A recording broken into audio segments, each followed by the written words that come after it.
Good morning dear students, welcome back.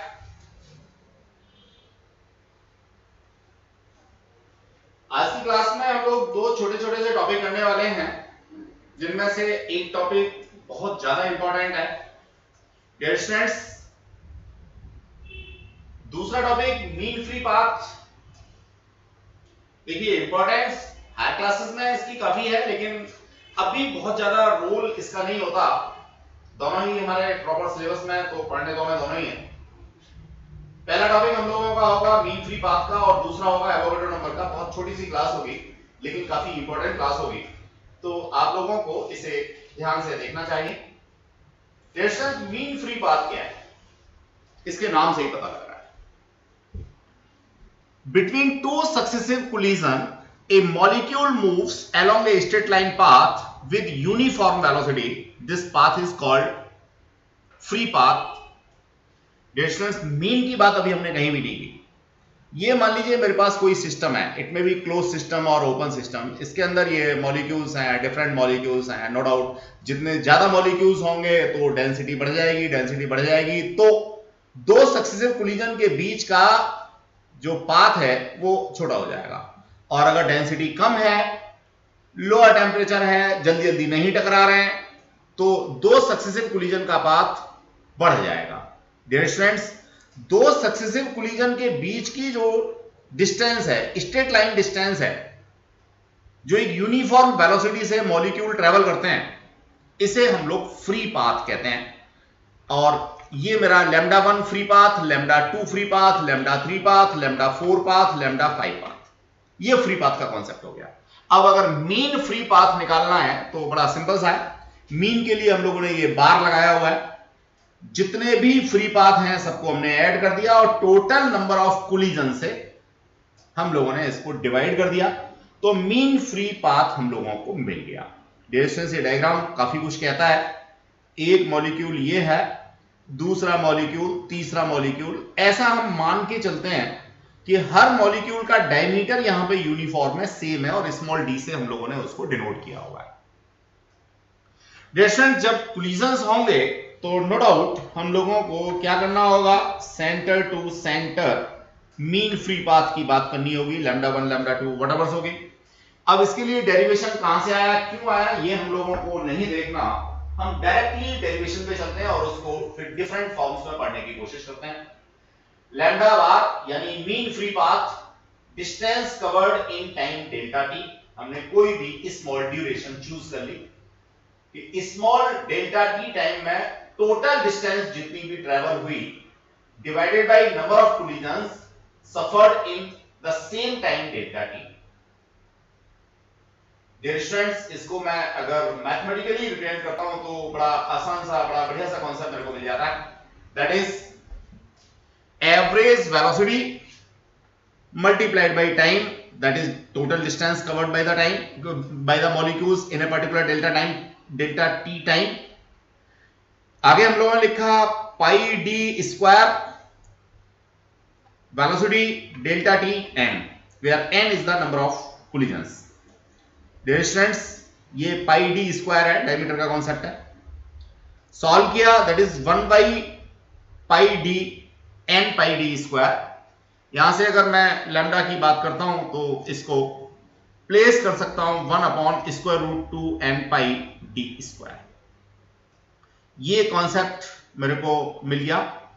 मैं समझता हूं कि कहीं कोई दिक्कत इसमें स्टूडेंट्स को नहीं होनी चाहिए। अब अगर मैं इस फॉर्मूले को थोड़ा सा चेंज करना चाहूं, किसके टर्म्स में, डेंसिटी के टर्म्स में, प्रेशर के टर्म्स में, तो मैं आगे बढ़ना चाहूंगा। बाकी एग्जामिनेशन के पॉइंट ऑफ व्यू से आप डायरेक्ट ये फॉर्मूले लर्न कर लेते हैं, तब भी आपका काम हो सकता है, लेकिन कॉम्पिटिटिव एग्जाम्स के लिए आप लोगों को इन चीजों को देखना चाहिए कि आखिर चीजें आई कहां से। चलिए, अगर एक मॉलिक्यूल का मास m है तो मैं डेंसिटी को लिख सकता हूं rho equals to m into n, या नंबर ऑफ पार्टिकल्स को मैं मेंशन कर सकता हूं रो बाई m। जहां ऊपर फॉर्मूले में मेरा n आ रहा था, उसकी जगह पे मैं प्लेस करूंगा रो बाई m, तो मेरे को नया फॉर्मूला मिल जाएगा। अब इसी फॉर्मूले को थोड़ा सा और चेंज करना चाहूंगा मैं 1 मोल के लिए। डिस्टेंस ध्यान रहे, हम लोग पर मॉलिक्यूल की बात कर रहे हैं, बहुत सारे मॉलिक्यूल्स की बात कर रहे हैं, डेफिनेट वॉल्यूम की बात कर रहे हैं, या 1 मोल के लिए बात कर रहे हैं। तो केटीजी की बात करेंगे या केमिस्ट्री की बात करेंगे तो हमें ज्यादातर डेरिवेशंस जो है वो पर मोल देने हैं, 1 मोल के लिए देना है। तो dear students, ideal gas equation PV equals to NRT होती है, सब लोग जानते हैं। ये एन फर्क वाला है, चलो मैं इसको म्यू लिख देता हूं, ये वाला एन नहीं है जो आप समझ रहे हो। तो म्यू यहां पे मैंने 1 मोल कंसीडर किया है, तो ये हो गया पीवी इक्वल्स टू आरटी। यहां से मैं इसको निश्चित रूप से चेंज कर सकता हूं इन टर्म्स ऑफ टेम्परेचर। तो मेरा जो नया कॉन्सेप्ट आएगा वो आ जाएगा इन terms of temperature and pressure. इस तरह से मैंने मीन फ्री पाथ के लिए एक छोटा सा फॉर्मूला दे दिया।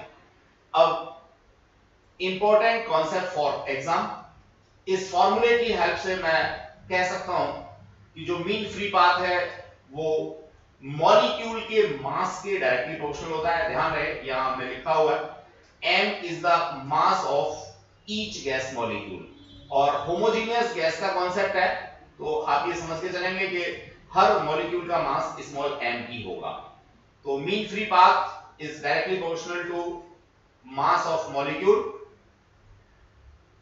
inversely proportional to density, inversely proportional to diameter square, directly proportional to absolute temperature. Keep in mind temperature must be in Kelvin here, and inversely proportional to pressure of the gas. तो dear students, ये जो conclude है, इस conclude को आप लोग ध्यान से देख लेंगे और इसके बेसिस पे आपको बहुत सारे 1 मार्क्स के क्वेश्चंस मिल सकते हैं एग्जाम में। अब मैं बात करना चाहूंगा डियर स्टूडेंट नेक्स्ट टॉपिक की, जो मैंने अभी बिगनिंग में बताया था कि बहुत इंपॉर्टेंट है, केमिस्ट्री का एस्पेक्ट है, एवोगैड्रोस नंबर। साइंटिस्ट हैं एवोगैड्रो, जिन्होंने बेसिकली अपने कुछ कंक्लूजन्स दिए, उनके बेसिस पे एक फिक्स नंबर हमें दे दिया। इसी फिक्स नंबर को हम लोग एवोगैड्रोस नंबर के नाम से जानते हैं। डियर स्टूडेंट्स, यहाँ केमिस्ट्री की छोटी सी टर्मिनोलॉजी हम लोगों को आनी चाहिए। क्या आनी चाहिए वो मैं पहले आपको डिक्टेट करता हूं, फिर एक्सप्लेन करता हूं। The number of atoms present in 1 gram atom. ध्यान रहे, मैं यहां एटम की बात कर रहा हूं और 1 ग्राम एटम की बात कर रहा हूं। तो 1 ग्राम एटम के अंदर जितने भी नंबर ऑफ एटम्स प्रेजेंट होंगे मैं उसे एवोगैड्रोस नंबर कहूंगा। यहां और से सेपरेट किया हुआ है मैंने डिफाइन को, कोई जरूरी नहीं है एवोगैड्रो नंबर को डिस्क्राइब करने के लिए मैं हमेशा ग्राम एटम की बात करूंगा, ये ग्राम मॉलिक्यूल भी हो सकता है। अगर मैं मॉलिक्यूल की रेस्पेक्ट में एवोगैड्रोस नंबर की बात करता हूं तो the same concept is again what the number of molecules present in 1 gram molecule of the substance. Dear students, in general it is the number of particles present in 1 mole. Generally 1 mole के अंदर जो particles हैं वही number ये हमारी होती है।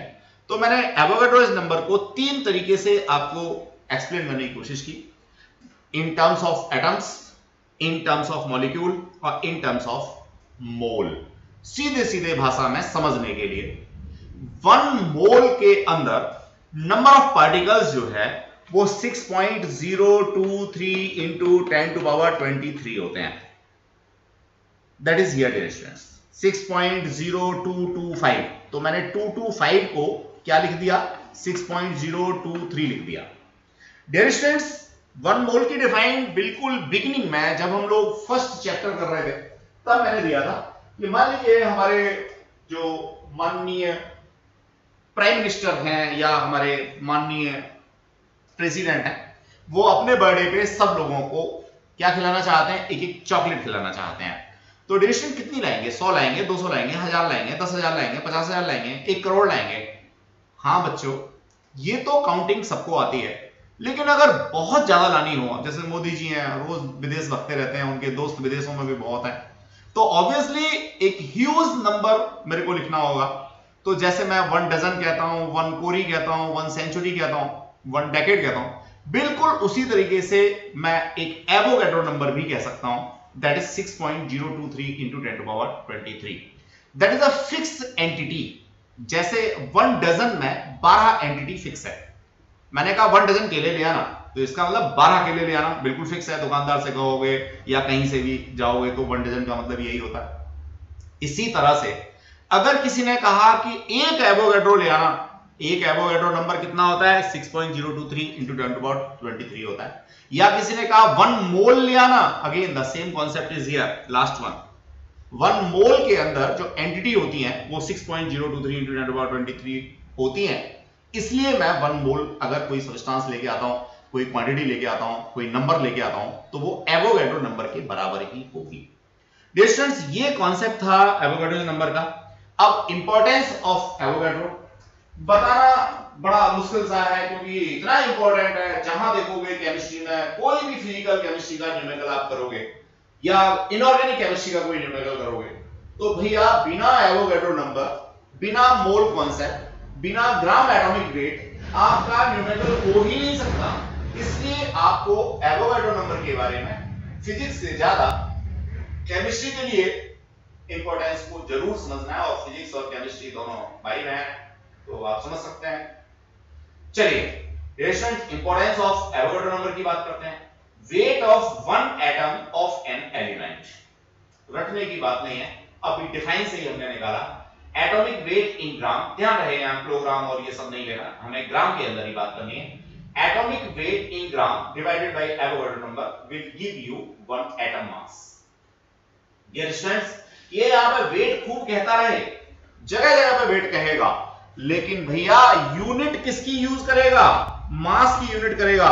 तो don't be confuse here, weight की यूनिट जो है आपके अकॉर्डिंग फिजिक्स में होती है न्यूटन, या होती है केजीएफ, या होती है केजी, क्या होती है ग्राम फोर्स, चलो ग्राम फोर्स या केजी ग्राम फोर्स। तो डियर स्टूडेंट्स, ये वेट की यूनिट है। आप यहां सारे में देखोगे, यहां कोई भी यूनिट इस तरह की नहीं होगी। ये वेट बेशक कहता रहे, लेकिन हमेशा इसको आपने मास ही कंसीडर करना है।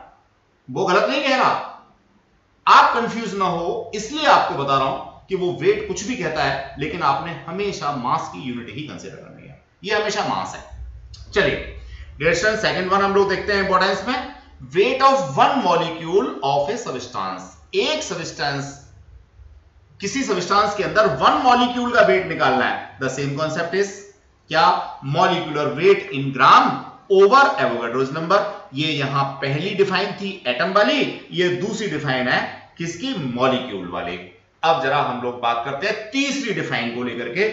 ए fix number of entities, fix number of particles present in 1 mole, याद आ गया, बस उसी को लेकर के number of atoms present in m gram of an element is equal to Avogadro's number divided by atomic number multiplied by m। तो dear students, Avogadro number को लेकर के ये 3 फॉर्मूले आपने तीनों डिफाइन की फॉर्म में पढ़ लिए। अब हम लोग आगे बात करना चाहेंगे।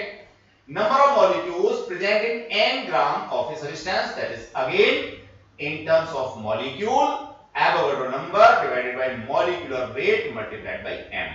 ऊपर वाला ही फॉर्मूला है, ऊपर एटम के केस में था, नीचे मॉलिक्यूल के केस में। डियर स्टूडेंट्स, एवोगाड्रो को लेकर के एक बहुत प्यारी सी चीज और आती है, क्या, स्टैंडर्ड टेम्परेचर एंड प्रेशर पर 22.4 litre of every gas contains an Avogadro's number molecule. यानी स्टैंडर्ड टेम्परेचर एंड प्रेशर पर किसी भी गैस का आप 22.4 लीटर वॉल्यूम ले लेंगे तो उसके अंदर 6.023 into 10⁻23 मॉलिक्यूल्स प्रेजेंट होंगे, या 1 मोल होगा। तो डियर स्टूडेंट्स, जब 1 मोल को डिफाइन कर रहे थे हम फर्स्ट चैप्टर में, बिल्कुल बिगिनिंग में 11th के, तब भी हम लोगों ने ऐसा बताया था कि एसटीपी पर 22.4 लीटर जो वॉल्यूम होता है, इसके अंदर एंटिटी बिल्कुल फिक्स है, कितनी है, 1 एवोगाड्रो नंबर के बराबर है। मान लीजिए आपके पास ये कोई एक कंटेनर है, कंटेनर का मतलब 3 डायमेंशनल एस्पेक्ट होगा बच्चे। इसका वॉल्यूम कितना है, इसका वॉल्यूम है 22.4 लीटर। ध्यान रहे, मीटर क्यूब व्यू कुछ नहीं करना आपको। अगर मैं इसके अंदर गैस भर दूं, कोई सी भी गैस भर दूं, वैसे तो रियल गैसेस भरते हैं तो ज्यादा अच्छी बात होती है, लेकिन कोई भी गैस भर दूं स्टैंडर्ड टेम्परेचर एंड प्रेशर पर, तो नंबर ऑफ मॉलिक्यूल्स जो होगा वो कितना होगा बच्चों, वो होगा 1 एवोगैड्रो नंबर के बराबर, यानी 6.023 इंटू 10⁻23 के बराबर। तो 1 एवोगैड्रो नंबर को आप लोग यहां in terms of gas volume at STPV define कर सकते हैं, और इस चीज को आप फॉर्मूले की फॉर्म में लिख सकते हैं, Avogadro number over 22.4 multiplied by V, that is the concept number of molecules. चलिए बच्चों, तो छोटी सी चीज हम लोगों ने पढ़ी, लेकिन इंपॉर्टेंट काफी है। इसके बेसिस पे एक छोटा सा न्यूमेरिकल करते हैं, देखने में आपको भारी लग सकता है बिकॉज ऑफ एनसीईआरटी का क्वेश्चन है। एनसीईआरटी का question no doubt concept clearing के लिए बहुत अच्छे क्वेश्चन है, तो मैं तो हमेशा यही कहूंगा कि आपको सबसे पहले एनसीईआरटी सारे क्वेश्चंस करने चाहिए, हो सकता है आपको। एग्जांपल नंबर 13 देखो बच्चों क्या कहता है, इसमें भी हम लोगों ने बीच में हाईलाइट कर रखा है। एनसीईआरटी के क्वेश्चन जो होते हैं वो इंफॉर्मेटिव क्वेश्चन होते हैं, आपको बहुत सारी इंफॉर्मेशंस देते हैं, सिखाते ज्यादा है पूछते कम है। चलिए, the density of water 1000 kilogram per metre cube, density of water equals to 1000 kilogram per metre cube, ऐसा ही सिस्टम में सब कुछ है। The density of water vapour at 100 degree Celsius, T equals to 100 degree Celsius पर जो density of vapour है वो कितना है, that is 0.6 kilogram per metre cube. चलिए साहब, अब आगे देखिए, मैंने हाईलाइट पहले कर रखा है, आप जब पढ़ेंगे तो आपको अपने आप से ये निकालना होगा बुक के अंदर। The volume of a molecule multiplied by the total number gives what is called molecular volume. Dear students, volume molecular volume दोनों में थोड़ा सा डिफरेंस, उसको लेकर के हम लोगों ने यहां बीच में इसको हाईलाइट किया हुआ है। The volume of a molecule, एक मॉलिक्यूल के वॉल्यूम को मल्टीप्लाई करते हो by the total number of molecule से, तो ये क्या देगा, ये देगा मॉलिक्यूलर वॉल्यूम। बड़ी सिंपल सी बात है, एक मॉलिक्यूल है, इसका volume suppose 4/3 pi R cube है। अब इस एक मॉलिक्यूल के वॉल्यूम को अगर नंबर ऑफ मॉलिक्यूल से मल्टीप्लाई कर दोगे तो क्या देगा, मॉलिक्यूलर वॉल्यूम देगा। ये यहां पे मॉलिक्यूलर वॉल्यूम को डिफाइन किया हुआ है डियर स्टूडेंट्स, केमिस्ट्री का टर्म है इसलिए बीच में दे दिया है। अब यहां से आगे क्वेश्चन हमारा फिर शुरू होता है, एस्टिमेट द रेशियो और fraction of the molecular volume, यानी आपको मॉलिक्यूलर वॉल्यूम, इसको नाम दे देते हैं सपोज एमवी दे देते हैं, आपको एमवी अपॉन एमवी निकालना है। अब ये नहीं पता किस किस का एमवी निकालना है, आगे पता लगेगा। To the total volume occupied by the water vapour under the above condition, यानी ऊपर हमारा वाटर का और नीचे वेपर का। तो डियर स्टूडेंट्स, पहले आपको मॉलिक्यूलर वॉल्यूम निकालना है वाटर का, फिर मॉलिक्यूलर वॉल्यूम निकालना है वेपर का, फिर दोनों को डिवाइड करना है और आंसर देना है। बस इतना लंबा क्वेश्चन, इतनी छोटी सी बात। भैया ये तो नाइंसाफी है आपके साथ। अरे आप तो बड़े होशियार बच्चे हो, इतनी बड़ी बात बहुत आसान सी। चलिए, तो डियर स्टूडेंट्स, मैंने आपको जो एक्सप्लेन किया बड़ा क्लियर सा है। अब डेंसिटी आपके पास में है, अगर डेंसिटी को आप मल्टीप्लाई कर दोगे वॉल्यूम से तो आपको मॉलिक्यूलर वॉल्यूम, चलो mass divided by volume equals to density होता है। आप दूसरे फॉर्म में पढ़ लो जैसा अब तक पढ़ते आए हो, तो आप तीनों चीजों को रिजेंबल करोगे, आंसर निकालोगे, बड़ा आसान सा निकल के आएगा। जरा देखिए, ये रहा, for a given mass of water molecule volume is inversely proportional to density. सीधे सीधे अगर मैं बात करता हूं तो density of water vapour over density of water is gives you the molar volume. तो डियर स्टूडेंट्स, ये छोटी सी बात थी, आई होप सो आपको क्लियर हो गई होगी। रिमेनिंग क्वेश्चंस को मैं एज असाइनमेंट आपको प्रोवाइड कर रहा हूं। ये क्वेश्चंस आप लोगों को लगा के देखने हैं घर पे, कराने के लिए मैं भी करा सकता था, लेकिन आपके दिमाग की कसरत तो तभी होगी जब आप इन क्वेश्चंस को लगाएंगे। एक ही दो न्यूमेरिकल है, बाकी तो सब क्या है, यहाँ पे निश्चित रूप से थ्योरेटिकल क्वेश्चन है, आप इन थ्योरेटिकल क्वेश्चंस को कर लेंगे। Thanks a lot. सीबीएसई के लिए यहीं तक हम लोगों का सिलेबस है। ये जो असाइनमेंट में क्वेश्चंस आपको दे रखे हैं, ये असाइनमेंट के क्वेश्चन 16 17 तक ये आपने लगाने हैं। 18 भी है, चलो इसको भी लगा देंगे। फिर जो रेस्ट ऑफ पार्ट है वो कॉम्पिटिटिव एग्जाम के लिए आप लोगों को तैयार करना है। सीबीएसई के लिए बहुत ज्यादा क्यूसी स्टूडेंट है, किसी को चाहिए कि नहीं मेरे को तो 75 आउट ऑफ 70 लाने हैं, तो वो करेक्ट जरूर करेक्ट करना चाहिए। Thanks a lot. Okay dear students.